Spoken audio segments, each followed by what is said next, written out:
औरंगाबाद जिले के गोरेगांव में एक थोरे फैमिली रहा करती थी, जिसमें घर के मुखिया संजय थोरे के अलावा उसकी पत्नी शोभा थोरे, बेटी कीर्ति और बेटा संकेत था। संजय थोरे एक किसान थे, इसलिए उनका 17 साल का बेटा संकेत हाई स्कूल की पढ़ाई के साथ खेती के काम में हाथ बटाया करता था और उनकी 20 साल की बहन कीर्ति कॉलेज में पढ़ती थी। कॉलेज में पढ़ाई के दौरान एक दिन कीर्ति की मुलाकात कैलाश प्रजापति नाम के एक लड़के से होती है। कैलाश प्रजापति गोरेगांव से 4 किलोमीटर की दूरी पर लाड़ गांव में रहता था। कैलाश भी एक किसानी परिवार से था, लेकिन कैलाश का परिवार कीर्ति के परिवार जितना अमीर नहीं था। 23 साल का कैलाश प्रजापति भी उसी कॉलेज में पढ़ता था जिसमें कीर्ति थोरे पढ़ती थी। कीर्ति और कैलाश के बीच होने वाली मुलाकातें धीरे धीरे प्यार में बदल गई। वो दोनों एक दूसरे के साथ बहुत खुश थे, लेकिन फिर साल 2021 में कीर्ति अचानक से गायब हो जाती। उसके अचानक लापता होने की खबर सुनकर पिता संजय थोरे और कीर्ति का पूरा परिवार काफी परेशान था। इसलिए कीर्ति के पिता ने पुलिस स्टेशन में अपनी बेटी के लापता होने की रिपोर्ट दर्ज करवा दी और सारी बात पुलिस को बताई। इस घटना के बारे में पता चलते ही पुलिस भी कीर्ति को ढूंढने में लग जाती है, पर कीर्ति का कुछ भी पता नहीं चलता। लेकिन 15 दिन के बाद अचानक उन्हें खबर मिलती है कि कीर्ति मिल गई है और वो पुलिस स्टेशन में है। इस बात का पता चलते ही संजय थोरे और उसका परिवार कीर्ति को लेने के लिए पुलिस स्टेशन जाते हैं। लेकिन जब वो लोग वहां पहुंचे तो उन्हें पता चला कि कीर्ति लापता नहीं थी, बल्कि वो खुद ही अपने प्रेमी कैलाश प्रजापति के साथ घर से भागी थी और उन दोनों ने शादी भी कर ली थी। यानी जिस कीर्ति के लापता होने को लेकर संजय थोरे इतना ज्यादा परेशान हो रहे थे, उसने खुद ही घर से भागकर शादी कर ली थी। इस बात से संजय थोरे को बहुत बड़ा सदमा लगा था।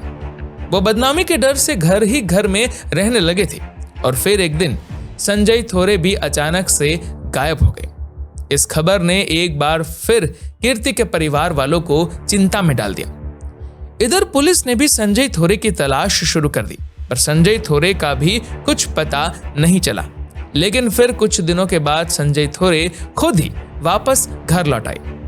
उनसे पूछने पर पता चला कि वो बेटी के घर से भागकर शादी करने से शर्मिंदा होने के कारण घर से चले गए थे। असल में वो रिश्तेदारों और समाज के ताने नहीं सुनना चाहते थे। उन लोगों के तानों से बचने के लिए संजय थोरे ने घर से भाग जाना ही सही समझा और जब उनको लगा कि अब ये मामला थोड़ा ठंडा पड़ चुका है तो वो फिर से वापस लौट आए। वहीं दूसरी तरफ कीर्ति और कैलाश अपनी नई जिंदगी की शुरुआत के सपने देख रहे थे।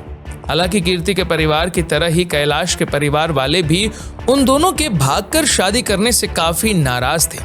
लेकिन कुछ दिनों के बाद कैलाश के घर वालों ने कीर्ति और कैलाश को माफ कर दिया, जिससे वो दोनों काफी खुश थे और इस तरह कैलाश के घर वाले कीर्ति को बहू के रूप में अपना लेते। अब कीर्ति और कैलाश की जिंदगी की गाड़ी फिर से धीरे धीरे पटरी पर आने लगी, क्योंकि कीर्ति और कैलाश को उनके समाज ने फिर से अपना लिया था। लेकिन उनकी जिंदगी में खुशियां तब और ज्यादा बढ़ जाती है जब कीर्ति प्रेग्नेंट होने की खबर सुनाती है। इस बात से कीर्ति और कैलाश बहुत खुश थे, मगर अभी भी कीर्ति को कहीं ना कहीं अपने परिवार की याद सता रही थी। असल में उसके माता पिता ने अभी भी उसे माफ नहीं किया था। लेकिन फिर अचानक एक दिन कीर्ति के घर पर उसकी माँ शोभा थोरे मिलने के लिए आती है। कीर्ति अपनी माँ के आने से बहुत खुश थी, लेकिन कैलाश के घर वालों को कीर्ति की माँ का अचानक से यूं उनके घर आना कुछ समझ नहीं आ रहा था। वो लोग सोच रहे थे कि जब कीर्ति की माँ इस रिश्ते के सख्त खिलाफ थी तो फिर वो अचानक कीर्ति से मिलने क्यों चली आई थी। खैर, कीर्ति की माँ शोभा थोरे अपनी बेटी से मिलकर बहुत खुश नजर आ रही थी। वो कीर्ति से उसके पिता को भी मनाने की बात कहती है। इसके बाद जब कीर्ति की माँ उससे मिलकर वापस जाने लगी तो वो फूट फूट कर रो रही थी। कीर्ति भी अपनी माँ को जाते हुए देखते बहुत ज्यादा रोने लगी, क्योंकि उस बेचारी को नहीं पता था कि शोभा थोरे अब उसकी माँ नहीं बल्कि उसकी मौत का कारण बनने वाली थी। कैलाश और उसके परिवार वाले भी ये सब देख रहे थे। उनको भी यही लगा कि शायद कीर्ति की माँ उससे बहुत प्यार करती है। सब कुछ सही चल रहा था। अभी एक दिन कीर्ति की माँ और उसका भाई संकेत थोरे फिर से कीर्ति के ससुराल में आते हैं। कीर्ति और उसका पति कैलाश दोनों घर पर ही थे, जबकि परिवार के लोग उस समय घर के सामने ही अपने खेत में काम कर रहे थे। अपनी माँ और भाई को देखकर कीर्ति की खुशी का ठिकाना न रहा। वो दौड़कर अपनी माँ और भाई के लिए घर का गेट खोलती है। कैलाश की तबीयत खराब थी, इसलिए वो घर के अंदर दूसरे कमरे में आराम कर रहा था। कीर्ति अपनी माँ और भाई संकेत को घर के अंदर ले गई। कैलाश भी कीर्ति की माँ और भाई से मिला, क्योंकि उसकी तबीयत खराब थी, इसलिए वो फिर से कमरे में जाकर लेट गया। कीर्ति ने अपने भाई और माँ को दूसरे कमरे में बिठाया और वो खुद उनके लिए चाय बनाने किचन में चली गई। लेकिन जैसे ही कीर्ति किचन में पहुंची तो उसके पीछे पीछे उसकी माँ और भाई भी किचन में पहुंच गए। इससे पहले कि कीर्ति कुछ समझ पाती, उसकी माँ और भाई ने उसे नीचे फर्श पर गिरा दिया। इसके बाद उसके भाई संकेत ने अपने साथ लाए चप्पू से बहन कीर्ति पर वार करने शुरू कर दिए। अचानक बर्तनों के गिरने की आवाज को सुनकर कैलाश घबरा जाता है। वो जल्दी से भागकर किचन में जाता है। कैलाश ने देखा कीर्ति नीचे फर्श पर पड़ी हुई है। संकेत की मां ने कीर्ति के पैरों को जोर से पकड़ रखा था और उसका भाई संकेत चप्पू से लगातार कीर्ति की गर्दन पर वार किया जा रहा था। ये सब देखकर कैलाश भी घबरा गया। उसने संकेत को रोकने की कोशिश की, लेकिन उस समय संकेत पर तो जैसे कोई भूत सवार था।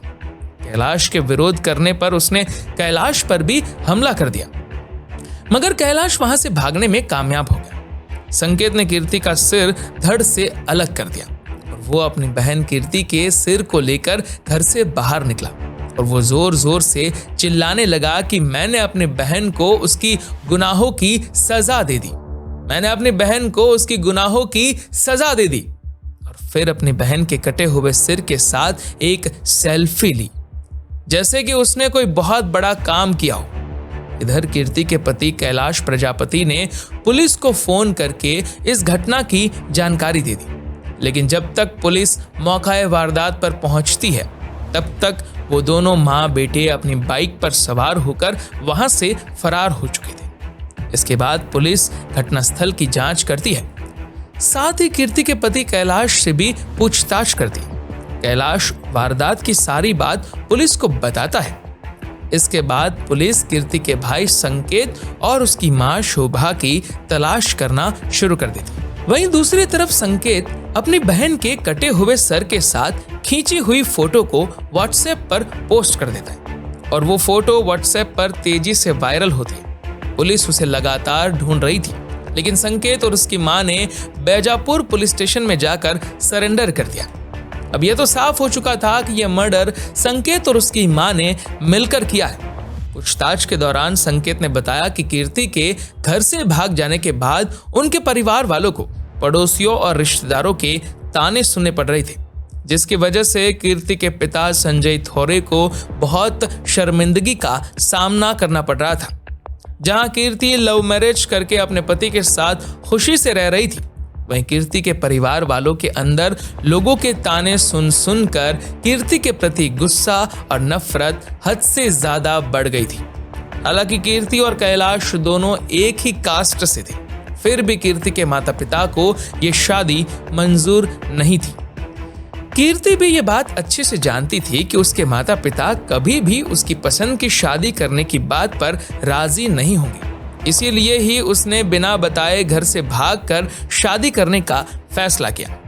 लेकिन फिर शादी के कुछ महीनों बाद जब कीर्ति ने अपनी माँ और भाई को अपने घर पर देखा तो उसे लगा कि शायद अब सब कुछ ठीक हो चुका है। उसने सोचा कि उसके परिवार वालों ने उसे माफ कर दिया है, लेकिन उसकी सोच गलत थी, क्योंकि उसकी माँ उससे मिलने तो आई थी, लेकिन उसके मन में कीर्ति के लिए नफरत ही नफरत भरी हुई थी। उसकी माँ ने उसके घर जाते ही फूट फूट कर रोने का ड्रामा शुरू कर दिया और जब शोभा को यह पता चला कि कीर्ति प्रेग्नेंट है और वो माँ बनने वाली है, तो उन लोगों में कीर्ति के लिए नफरत और गुस्सा और भी ज्यादा बढ़ गया। शोभा ने सोचा कि जिस बेटी के कारण उसे और उनके परिवार वालों को इतने ताने सुनने पड़ रहे, वो खुशी खुशी रह रही है और अपना परिवार बसाने की तैयारी में है। इन सब बातों को सोचकर कीर्ति की मां शोभा ने अपने बेटे संकेत के साथ मिलकर प्लान बनाया कि वो लोग कीर्ति का घर नहीं बसने देंगे, चाहे फिर उसके लिए उन्हें उसकी जान ही क्यों ना लेनी पड़े। कैलाश की पत्नी कीर्ति 2.5 महीने की प्रेग्नेंट थी। वो दोनों बहुत खुश थे क्योंकि कुछ ही दिनों में उनके घर एक और नन्हा मेहमान आने वाला था। लेकिन संकेत और उसकी माँ ने कैलाश का घर उजाड़ दिया था। वो इस बात से सदमे में था कि आखिर कोई माँ और भाई इतने बेरहम कैसे हो सकते।